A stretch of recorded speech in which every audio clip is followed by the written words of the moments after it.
The payment of $90,000 was not the doing of Senator Duffy. It was a political tactic forced on him by the Prime Minister's office. Well, that was some kind of day in Ottawa. Mike Duffy leading all the newscasts again, even though he didn't appear in public. But as you just saw, his lawyer sure did. As a result, a special Monday night at issue.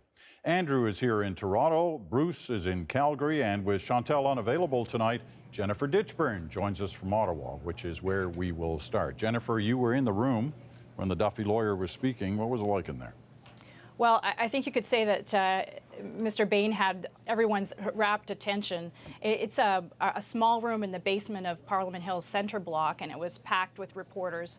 And he came in with a binder, and we obviously all of us wanted to see what was in those pages that he was reading from.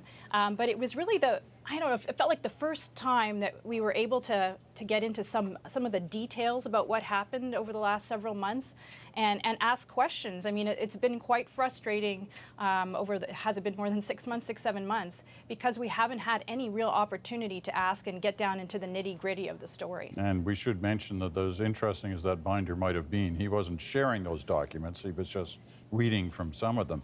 Andrew, how has the story changed as a result of today, or has it changed? It's changed in some of the details. It's changed in some of the cast of characters, perhaps. I mean, Mr. Duffy, through his lawyer, was certainly trying to make it seem as if he'd been thrown under the bus. He'd been previously told all these things were perfectly okay, or at least according to the rules, and you can find that exonerating if you choose. But it's the other stuff where he talks about how detailed and frenetic the efforts were to try to make this story go away, including, as he claims, to have threatened to take away his Senate seat. It doesn't prove anything, but the number of points of entry and the Herculean efforts that were put to it makes it harder and harder to believe that it was one man in the Prime Minister's office, unbeknownst to anybody else. Bruce, how do you see it? Well, if Mike Duffy's story today, as told through his lawyer, is true, then the Prime Minister's story isn't true. And I think that's really been the question that has been at the heart of the debate that's been going on around Ottawa and in much of the country among people who are paying any attention to this issue at all. I suspect that is going to continue to be the focus in the coming days. Mr. Duffy's lawyer said this was the tip of the iceberg of information and evidence that he had to share. If it's the tip of an iceberg, then I'm sure that the folks on the Conservative side are trying to figure out how to avoid that iceberg. It may change what they had intended to do with respect to censure or suspension of Senator Duffy, which was going to happen, I guess, tomorrow, but we'll see about that. In the meantime, I think it's a very, very serious blow to the Conservatives and to the Prime Minister's office. Jennifer, was there a sense that reporters in that room felt there was a smoking gun inside that binder? No, and the reason for that is because we, as you pointed out, I mean, we couldn't see any of the emails. He was reading selectively from them. I'm told that that's because the emails were from one lawyer to another, and I'm no legal expert, but you can't just put some of those confidences out in the public domain. Who knows whether that's true or not. Read aloud from them. But you can read, and that was a deliberate strategy to get around, I think, part of the problem why they haven't been able to put the emails out in the public domain. So read portions of it. But again, we don't know. All I can tell you, though, is that I did contact some of the people that were the subjects of those emails, and I got no comment all around. So no one was coming out to say, those don't exist, that letter doesn't exist, that memo doesn't exist, I never said that. So, we're kind of left a little bit muddled on that. It's a hell of a picture we're seeing, though, which is that, according to Duffy, he was essentially blackmailed into taking that payment. And there was a strong whiff of blackmail in today's press conference that I've got this mountain of evidence, and it might come out if I come to trial, but, things could happen between now and then that would prevent it from coming out. It's an extraordinary spectacle. Well, but he is at trial. He is at trial, right? I mean, effectively, this is the point we were trying to make to the lawyer, which is he is effectively in the trial in the Senate chamber. I mean, they're going to be prosecuting him essentially for gross negligence in the management of his resources tomorrow and going forward. So there was a case there for why don't you put it all out there, or at least put it into the chamber so that it's on the record. Okay, Bruce. Well, I rather doubt that this would have happened today if it hadn't been for the decision by the Conservatives to try to move on these senators and suspend them. That having been said, I don't believe that this evidence won't be tabled. Whether or not they want to table it now, I think the fact is waving around a binder, reading from these emails, means it's absolutely a sure thing that we're going to find out more about this. At what time, at who's choosing, I'm not sure. I also think, though, that the kind of the pregnant silence of Nigel Wright and the Prime Minister on this set of questions is maybe the saddest spectacle here. It's not pleasant to watch Senator Duffy fighting for his reputation, his political life. But really, what he said today directly challenged the integrity of Nigel Wright, directly contravened the Prime Minister. And so far, we still have this spectacle of these Conservatives, these very senior people in the Conservative Party saying, we're just not going to answer any questions, or at least we're not going to answer them now, the assumption being that the public isn't entitled to know more. All right, I want to show you how the Prime Minister did try to answer, or I guess he answered. This is the way he was answering questions today in question period. Here's a clip from question period, which took place about 90 minutes after the end of that news conference. Watch this. Can the Prime Minister confirm that his office threatened to kick Mike Duffy out of the Senate if he didn't go along with their scheme? We've been very clear that we expect all parliamentarians to respect the letter and the spirit of any rules regarding expenses, and if they do not respect that, they can expect there to be consequences and accountability for their actions. We've been very clear.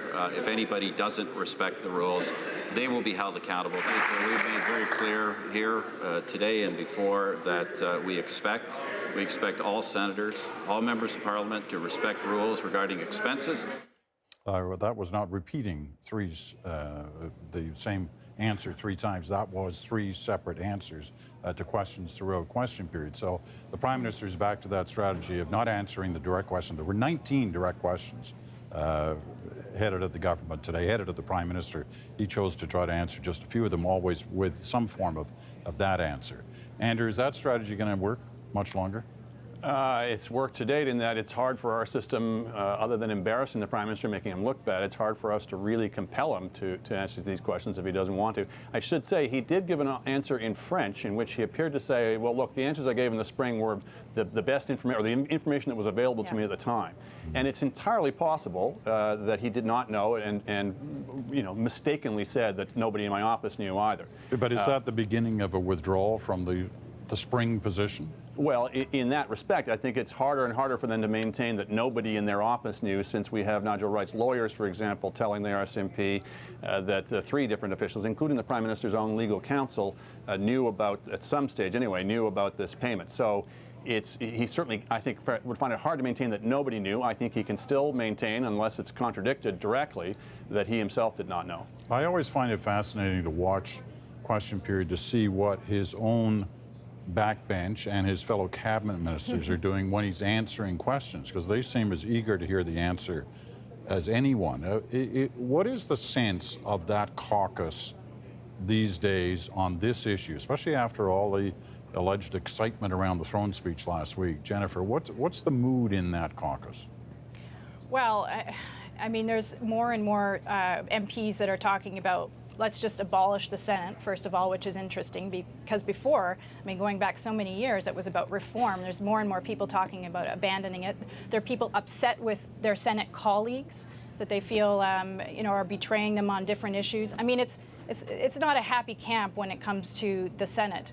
But I'm going to be watching more closely that Senate caucus in the Conservative Party to see how they react in the next coming days. With all this new evidence, if that's what you want to call it, coming to the fore, are they going to simply toe the party line and vote to suspend Mike Duffy for gross negligence now that they have this new information? And I just wanted to point out something that the Prime Minister said, which I thought was different. He said that the senators have to, or politicians have to, respect the spirit and the letter of the rules. So is Mike Duffy guilty of violating the spirit of whatever gross negligence, or is it the letter of gross negligence? I'm not articulating that very well, but I thought that was a very interesting use of terms during question period. Well, Peter, certainly there's some ignoring of the spirit of the Accountability Act that the Prime Minister brought in. And I don't know what's going on in the minds of the Conservative caucus, but if I had to guess, there's probably a fair number of them who are finding themselves thinking that when the lawyer Don Bain today called the management of this issue a political fiasco,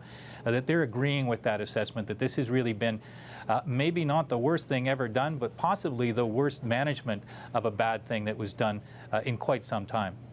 Conservatives meet in convention next week, end of next week in Calgary. How's this going to play onto that floor? Andrew? It's certainly going to spoil what was otherwise shaping up to be a better session, certainly than they would have anticipated last spring when the convention was originally scheduled for. You know, they had a good news story coming out of the Canada-Europe free trade thing. I think they probably would be pleased, for example, that the government is intervening in that case in Quebec on the secession rules.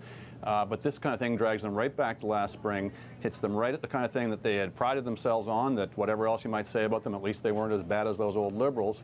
And they have not handled this well. I would agree with Bruce, not only from a public relations standpoint, but from a standpoint of ethics and integrity and accountability. Their first instinct when it came to Mr. Duffy's problems was not transparency. Their first instinct when it came to the revelation about Mr. Wright was not to call anybody to account there, but to insist that they, 5 different stories we heard for a week there. That's not an accountable government. That's not a government that's interested in getting all the facts out. Jennifer, you're going to be at that convention. For months we've been talking about how the base is upset by this Senate scandal. Well, that's the base. That's the grassroots will be at a convention. What are you assuming is going to happen in that place?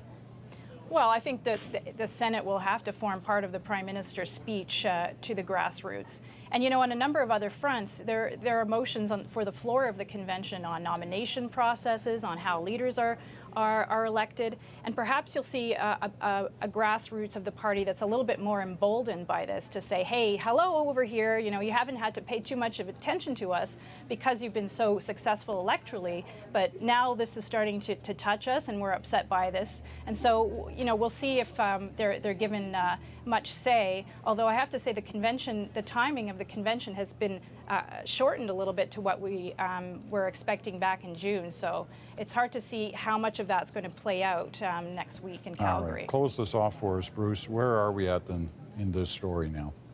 Well, I think we're at the place where people are going to continue to look at the Prime Minister and say, why won't you answer more questions about this? I think that mood is going to surround the convention next week, and probably the best advice that could be given to the Prime Minister at this point is to find some way to evolve his story, to put himself in the line of questions that will be a little bit more persistent and that will require more disclosure. All right. How about a news conference?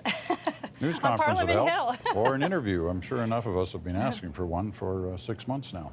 Listen, thank you all. And Jennifer, thanks as always for being with us this week. Andrew in Toronto, Jennifer in Ottawa, Bruce in Calgary this week. And a reminder, At Issue will still be seen at its normal Thursday night slot later on this week. Tomorrow night, by the way, the bottom line on the Canada-EU trade deal. We'll examine it from all angles.